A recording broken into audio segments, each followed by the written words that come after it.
this be one of the best moments of your life. You're listening to the Business Mirror Podcast for a broader look on business with Senior Editor Dennis Estopace.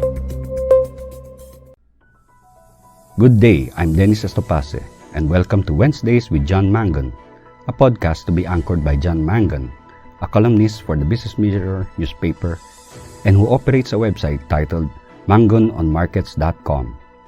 Mr. Mangun will share with us one of the many pieces he wrote for his column titled Outside the Box, which is published every Tuesday and Thursday in the op-ed section of the Business Mirror. We hope you enjoy your Wednesday with John Mangun. U.S. and China playing games. The United States foreign policy has been a bit schizophrenic since its founding. In his farewell address published in 1796, George Washington warned against foreign entanglements. Washington argued to avoid long-term friendly relations or rivalries with any nation, and that alliances were likely to draw the U.S. into wars that have no justification. Yet the U.S. has always pursued a policy of foreign entanglements and long-term relations for better or worse, either for itself or for the foreign nation. Yet no nation in history has been more willing to support the exercise of free democracy, the promotion of international order, and the defense and promotion of freedom. That's simply a fact, whether or not you agree with its methods, results, or any U.S. self-interest gains.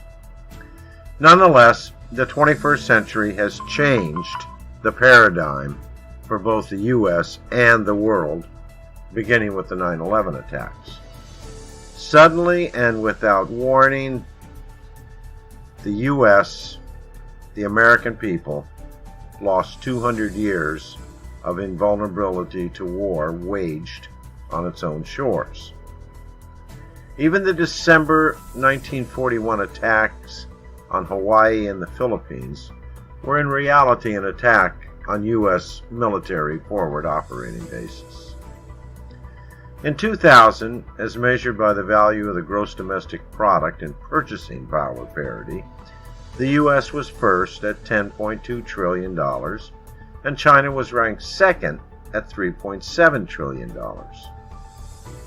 At the end of 2019, China was at the top of the list with a GDP and purchasing power of $23.5 trillion, and the U.S. came in second at $21.4 trillion. U.S. President Joe Biden was hardly a force in the U.S. foreign policy during his 4 decades in the Senate, even while serving as chairman of its Foreign Relations Committee. Quote, "We're in a competition with China and other countries to win the 21st century," unquote, said Biden during his first speech to Congress. But China is a rival superpower run by an authoritarian and fiercely nationalistic regime. Biden cannot force it to comply. As regards its foreign policy, the U.S. is playing tic-tac-toe, and China is playing three-dimensional chess.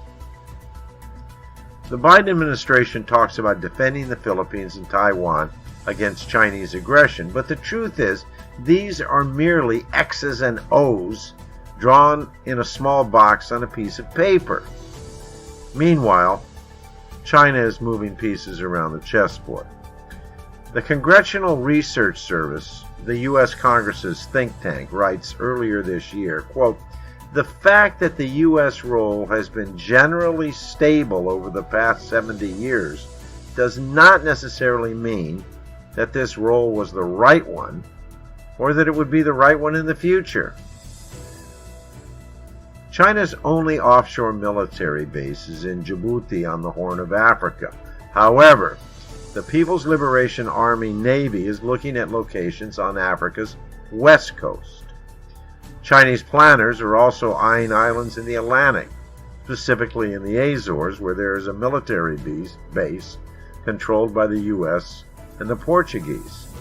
But budget cuts in the U.S. military have turned it into a ghost base, making it easy for the Chinese to take over.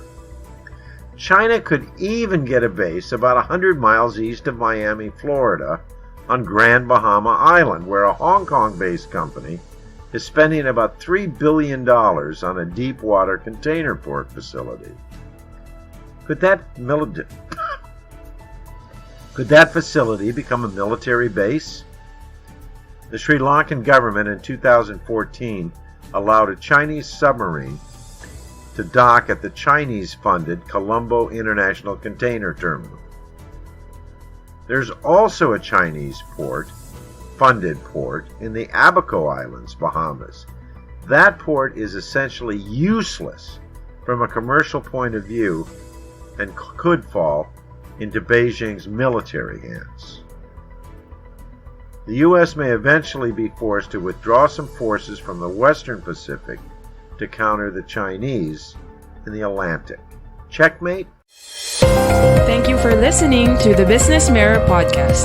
For a broader look on business, follow us on Facebook and Twitter at Business Mirror. Until next time.